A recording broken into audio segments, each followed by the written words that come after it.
एक ऐसा स्टॉक जिसकी कहानियां आपने और हमने बहुत सुनी है। एक ऐसा स्टॉक जिसने आपको और हमें जलाया भी बहुत है अपनी कहानियों से कि अगर तुम्हारे पापा जी ने दादाजी ने 20 साल पहले स्टॉक में इन्वेस्ट कर लिया होता तो आज तुम भी आराम से करोड़ों में खेल रहे होते। पर आज हम उसी स्टॉक, पहले मैं आपको नाम बता देता हूं, विप्रो है उस स्टॉक का नाम, और उसी स्टॉक को हम डिटेल में जाके एनालाइज करेंगे फंडामेंटल पॉइंटर्स पे, टेक्निकल पॉइंटर्स पे। आने वाले समय में क्या ये हमारे पैसे को डबल कर सकता है या फिर आने वाले समय पे क्या एक्सपेक्टेशन है इस कंप्लीट स्टॉक से एनालाइज करने की कोशिश करेंगे। एक एक पॉइंट को डिटेल में बात करेंगे और मैं आपको जलाऊंगा नहीं पुरानी कहानियों से, आज के प्रेजेंट एनालिसिस से आपकी नॉलेज को बढ़ाने की कोशिश करूंगा। तो इसीलिए इस वीडियो को अभी से ही लाइक कर दीजिएगा अगर आप चाहते हैं कि आने वाले समय में भी हम ऐसे वीडियो आपके लिए लाते रहे। चलिए सीधा चलते हैं आज के डिस्कशन के ऊपर और फंडामेंटल एनालिसिस से शुरू करते हैं। ईपीएस और सेल्स की ग्रोथ रेट को पिछले 8 क्वार्टर में कंपेयर करते हैं। पहले पॉइंट में आप यहां पे चेकआउट कर सकते हैं। अगर आप लास्ट 4 क्वार्टर देखें तो आपको यह पता चलेगा कि लास्ट 4 क्वार्टर से या तो ईपीएस की ग्रोथ रेट बहुत ही सबड्यूड है यानी कि 4% की है या फिर नेगेटिव है। एक ये भी इंपॉर्टेंट कारण था जिसकी वजह से स्टॉक मार्केट में अगर हम प्राइस एक्शन के ऊपर बात करें तब भी हमें विप्रो के स्टॉक में करेक्शन देखने को मिला, बिकॉज जो रिजल्ट्स थे वो एक्सपेक्टेशन से खराब आ रहे थे। पर अगर हम ओवरऑल एक ब्रॉडर व्यू की बात करें तो पिछले 8 क्वार्टर में से हमें 4 क्वार्टर में एक अच्छी ईपीएस की ग्रोथ रेट देखने को मिली है। दिसंबर 20 से लेके सितंबर 2021 तक 20% के ऊपर की ईपीएस की ग्रोथ रेट है। पर पिछले 4 क्वार्टर में हमें comparatively poor EPS growth rate देखने को मिली। अगर हम सेल्स ग्रोथ रेट की बात करें तो यहां पे पिछले 8 के 8 क्वार्टर में हो सकता है कुछ क्वार्टर में हमें सेल्स ग्रोथ रेट बहुत ही कम देखने को मिली, पर ओवरऑल पॉजिटिव देखने को मिली, जो एक पॉजिटिव पॉइंट हो जाता है। अगर हम ईयर ऑन ईयर ईपीएस की बात करें तो यहां पे आप चेकआउट करिएगा 2015 में 13 के आसपास थी, 16, 17, 18 तीनों साल 13 के आसपास थी ईपीएस, पर फाइनली 2019 में 15 तक पहुंच गई थी। 2020 में 16.67, 2021 में एक मेजर जंप देखने को मिला और 20 की रेंज की तरफ हम जाने लग गए। बिकॉज ऑफ कोविड इस कंपनी को ओवरऑल टेक्नोलॉजी में होने की वजह से कंपैरेटिवली फायदा ही देखने को मिला। 2022 में ओवरऑल ईपीएस 22.37 के आसपास है। नेक्स्ट अगर हम ओनरशिप पैटर्न की बात करें तो यहां पे आप चेकआउट कर सकते हैं। प्रमोटर की ओनरशिप 73% के आसपास स्टेबल है। म्यूचुअल फंड की ओनरशिप 2.65 से लेके बड़ी है 2.87, पर बीच में 3% के ऊपर भी चली गई थी, वहां से हमें डिप देखने को मिला है। इंश्योरेंस की ओनरशिप बड़ी है, 0.04% थी दिसंबर के क्वार्टर में, जो बढ़ते बढ़ते 4.63% में पहुंच गई है सितंबर 2022 में। अभी लेटेस्ट की बात करें इंश्योरेंस की या फिर किसी भी मेजर इंस्टीट्यूशन की होल्डिंग बढ़ना पॉजिटिव पॉइंट है। फॉरेन इंस्टीट्यूशनल इन्वेस्टर्स की होल्डिंग डिक्रीज हुई है, 9.34% से डिक्रीज होते होते 6.58% पे हुई है। वैसे देखा जाए तो एफआईआईज ने जितने भी टेक के स्टॉक्स थे, जितने भी स्टॉक्स थे इमर्जिंग इक्विटीज में, हर एक जगह में प्रॉफिट बुकिंग करी है, तो ये क्या नॉर्मल सिनेरियो है। नेक्स्ट अगर हम इंस्टीट्यूशन की बात करें, कोई मेजर होल्डिंग नहीं है। इंडिविजुअल इन्वेस्टर्स की होल्डिंग 6% से बढ़ते बढ़ते 7.83% पे पहुंच गई है, जो एक नेगेटिव पॉइंट हो जाता है। मेजर शेयर होल्डर की बात करें तो आप यहां पे चेकआउट कर सकते हैं। ऑब्वियसली हमें अजीम प्रेमजी की डिफरेंट फर्म्स और ट्रस्ट मिलेगी। साथ ही साथ आपको एलआईसी का एक मार्केट फंड है जिसमें 4% का स्टेक देखने को मिलेगा। नेक्स्ट हम बात करते हैं रिटर्न ऑन इक्विटी की। हमेशा इस स्टॉक का रिटर्न ऑन इक्विटी 16% के ऊपर स्टेबल रहा है। 2022 में 18.69% का रहा है। Return on capital employed again fantastic है, 20% के ऊपर स्टेबल है। 2020 में 20.43% था, काफी स्टेबल है। सेल्स की बात करें, अगर हम इंडिविजुअल ग्रोथ की भी बात करें तो आप चेकआउट कर सकते हैं।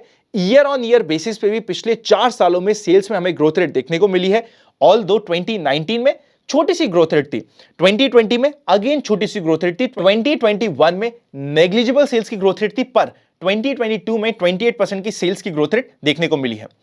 फाइनली अगर हम बात करें नेट इनकम की, आप यहां पे चेकआउट करिएगा पिछले 4 क्वार्टर में या तो जीरो इंक्रीज हुई है नेट इनकम में या फिर नेगेटिव रही है, मतलब कि डिक्रीज हुई है। तो ये एक नेगेटिव पॉइंट है फंडामेंटल्स के पॉइंटर्स में। अगर हम ईबीआईटी की बात करें तो अगेन हमें सेम ट्रेंड देखने को मिल रहा है, आप यहां पे चेकआउट कर सकते हैं।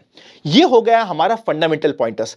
कंक्लूजन फंडामेंटल पॉइंटर्स का ये है कि फंडामेंटली अगर हम ओवरऑल बात करें तो स्टॉक अच्छा था, पर रीसेंट 4 क्वार्टर में स्टॉक की परफॉर्मेंस पुअर रही है। तो एटलीस्ट हमें एक स्ट्रॉन्ग क्वार्टर मिलना चाहिए वापस से इस स्टॉक में फंडामेंटल बेसिस पे कोई भी एग्रेसिव पोजीशन बनाने से पहले। अब चलते हैं टेक्निकल बेसिस पे, और टेक्निकल बेसिस पे जाने से पहले इस स्टॉक की आपको मैं हिस्ट्री बताता हूं। हिस्ट्री बताने के लिए एक इंपॉर्टेंट पॉइंट है, मैं हमेशा एक पॉइंट बोलता हूं, किसी भी स्टॉक से इमोशनली अटैच मत होइए। वो आपको पता चलेगा इस स्टॉक की हिस्ट्री के ऊपर। हिस्टोरिकली स्टॉक ने बहुत रिटर्न्स बना के दिए, पर अगर किसी ने बाय एंड फॉरगेट कर दिया है, उसको पेन भी बहुत दिया है। एक एग्जांपल देता हूं आपको। फरवरी सन 2000 में स्टॉक का हाई था 388 रुपीस। वहां से करेक्ट होते होते जो टेक बबल बर्स्ट हुआ था, करेक्ट होते होते अप्रैल 2021 में स्टॉक का प्राइस रह गया था 28 रुपीस। 90% के ऊपर का correction. And by the way, जो फरवरी 2000 में भाव बने थे टॉप के 388 रुपीस के, पता है उसको कॉस्ट टू कॉस्ट वापस आने में कितने समय लग गए? ज्यादा नहीं, सिर्फ 20 साल। दिसंबर 2020 में जाके जो फरवरी 2000 का भाव था, वहां पे स्टॉक पहुंच पाया था। मतलब इन्वेस्टर्स को एक काफी लंबा पेशेंस का और काफी बड़ा बोरिंग पीरियड का सामना करना पड़ा अगर उन्होंने बाय एंड फॉरगेट की स्ट्रैटेजी यूज करी हो। आईटी हैज अ होल हमेशा हमने देखा है कि जब भी करेक्शन होता है हिस्टोरिकली बहुत शार्प होता है। कुछ एग्जांपल्स मैं आपको और देता हूं। अगर हम फरवरी 2007 की बात करें तो 155 के आसपास का भाव चल रहा था, और जब हमारे सामने आया था सब प्राइम क्राइसिस, वहां पे करेक्ट होते होते अगले कुछ महीनों में स्टॉक प्राइस पहुंच गया था 40 रुपीस में। अक्टूबर 2008 में लो बना था 40 रुपीस का, 70% का फॉल अपने टॉप से। अगेन एक और मैं आपको एग्जांपल देता हूं, अक्टूबर 2010 का, जिस समय स्टॉक का प्राइस था 187 रुपीस, करेक्ट होते होते 110 रुपए पहुंच गया था नवंबर 2012 में, 40% के ऊपर का करेक्शन। रीसेंट एग्जांपल दूं आपको, कोविड के समय में अगेन इस स्टॉक में हमें 47% का करेक्शन देखने को मिला था। टॉप लगा था 300 रुपीस के आसपास और लो बना था 159 160 रुपीस का। मतलब ये कि आईटी के स्टॉक्स में हमेशा एक सेक्टर एग्रेसिव होने के कारण जब करेक्शन आता है बहुत शार्प आता है। इसीलिए अगर आप पेन से बचना चाहते हैं तो आपकी एंट्री टेक्निकल बेसिस पे सही होनी इंपॉर्टेंट है। अब टेक्निकली बात करते हैं स्टॉक की, ताकि देखिए जब मैंने आपको ये बैकग्राउंड बता दी ना, इस बैकग्राउंड के बाद आपको टेक्निकल स्टडी करने में मजा और आएगा, बिकॉज आपको टेक्निकल स्टडी की इंपॉर्टेंस समझ आ गई है। अगर हम वीकली बेसिस पे बात करें, स्टॉक ने 2022 के स्टार्टिंग में डबल टॉप बनाया था 700 से लेके 720 के लेवल के आसपास, और वहां से हमें शार्प ब्रेकडाउन देखने को मिला था। आप चार्ट में चेकआउट कर सकते हैं। अगर अभी रिसेंटली बात करें तो स्टॉक ने एक छोटा सा फ्लैट बेस का पैटर्न बना दिया, जिसका ब्रेकआउट होता है 435 से 440 के लेवल के ऊपर। जब भी ये ब्रेकआउट होगा फ्लैट बेस के पैटर्न का, टेक्निकल बेसिस पे एक एंट्री ट्रिगर होगी। अब सेम फ्लैट बेस के पैटर्न को हम देखने की कोशिश करते हैं डेली चार्ट के कैंडल्स के ऊपर। आप यहां पे चेकआउट करिएगा, अगेन 435 से 440 ये मैक्सिमम रेंज हो जाती है 440 के, जिसके ऊपर कंप्लीटली हमें एक ब्रेकआउट देखने को मिलेगा फ्लैट बेस का, जिसकी लोअर रेंज हो जाती है 375 से 80 के बीच की। तो इसके बीच में अगर हमें स्टॉक में कुछ करना भी है तो सिंपल सा काम इतना सा हो सकता है, अगर कभी भी ये स्टॉक 380 के आसपास या उसके बहुत ही 5% की रेंज में आए तो एक छोटे से स्टॉप लॉस के साथ स्विंग के लिए इसको स्टडी किया जा सकता है।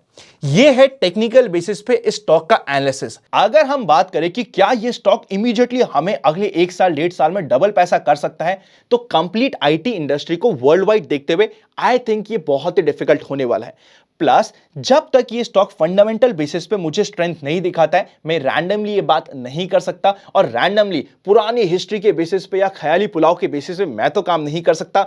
आपकी क्या ओपिनियन है, कमेंट करके मुझे बता दीजिएगा। टेक्निकल बेसिस पे एंट्री कहां ट्रिगर होती है वो मैंने आपको ऑलरेडी डिस्कस कर लिया है। अगर ये डिटेल एनालिसिस पसंद आया हो तो लाइक कर दीजिए। टेलीग्राम चैनल पे हमें फॉलो नहीं किया तो ओरिजिनल चैनल का लिंक आपको डिस्क्रिप्शन में मिलेगा, प्लस ट्विटर में मुझे फॉलो कीजिए। मैं अभी आपको पिन कमेंट पे 2 लिंक दूंगा, मेरे पर्सनल ट्विटर के अकाउंट की और मेरे पर्सनल जो टेलीग्राम चैनल है जिसमें 2 लाख से ऊपर मेंबर्स जुड़ चुके हैं उनके, दोनों जगह जुड़ जाइएगा। चलिए शुरू करते हैं इंपॉर्टेंट एनालिसिस के बाद आज का आनंद का फंडा।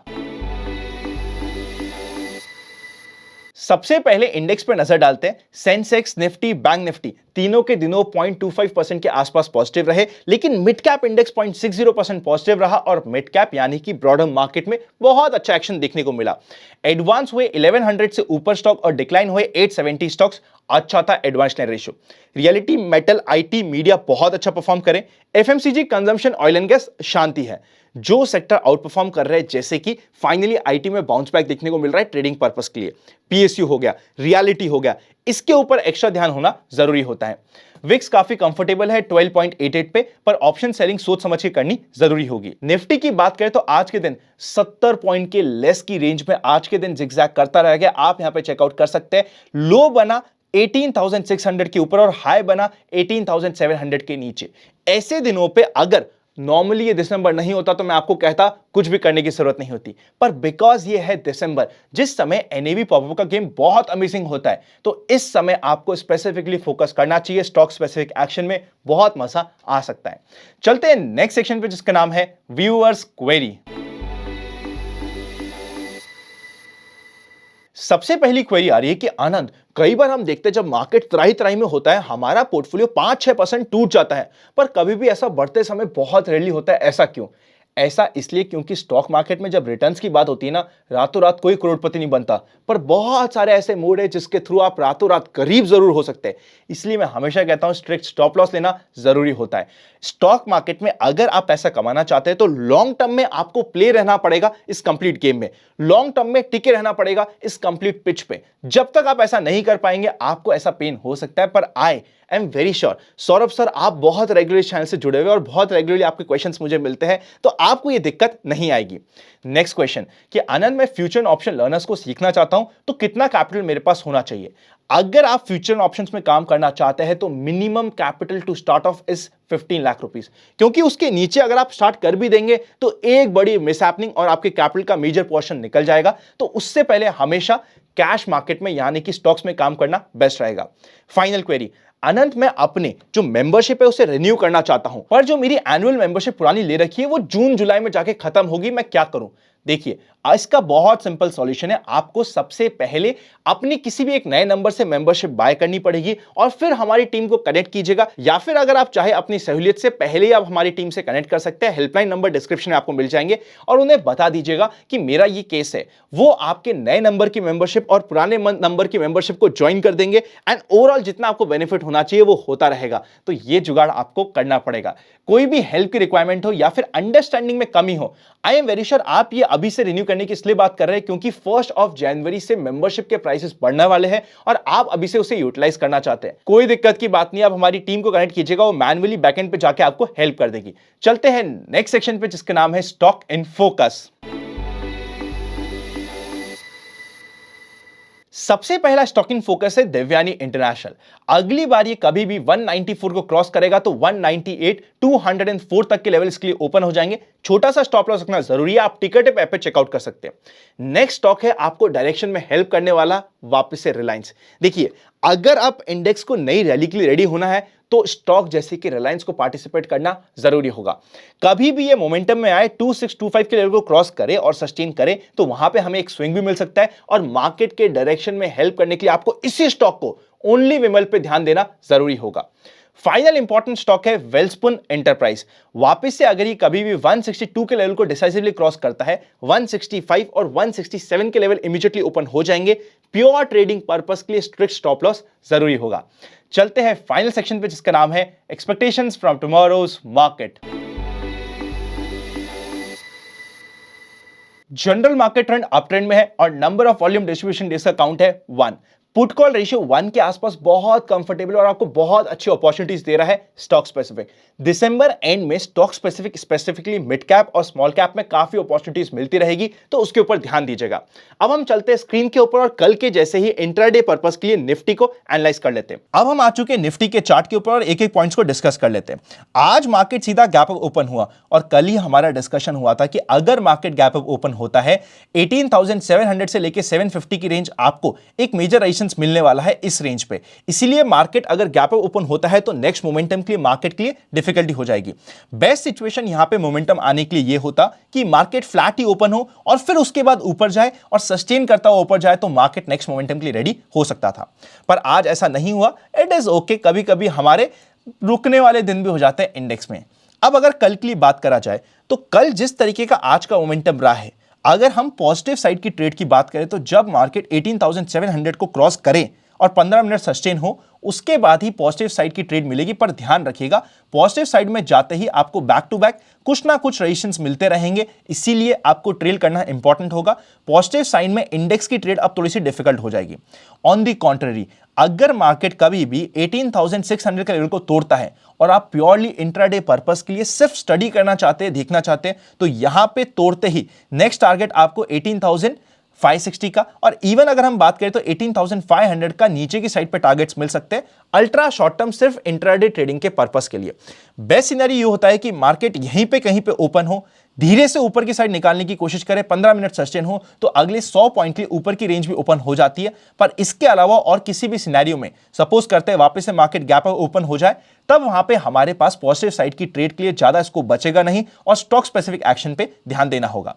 अगर मेजर गैप डाउन भी हो जाता है तब भी हमें एटलीस्ट पहले आधे घंटे वेट करना पड़ेगा, बिकॉज गैप डाउन हो जाता है तो हमें यह देखना होगा कि क्या वापस से बाइंग प्रेशर जो कंटिन्यू रह रहा है स्पेशली 18,550 से लेके 500 की रेंज में, वो वापस से आता है क्या। ये हो गया हमारा इंट्राडे बेसिस का एनालिसिस।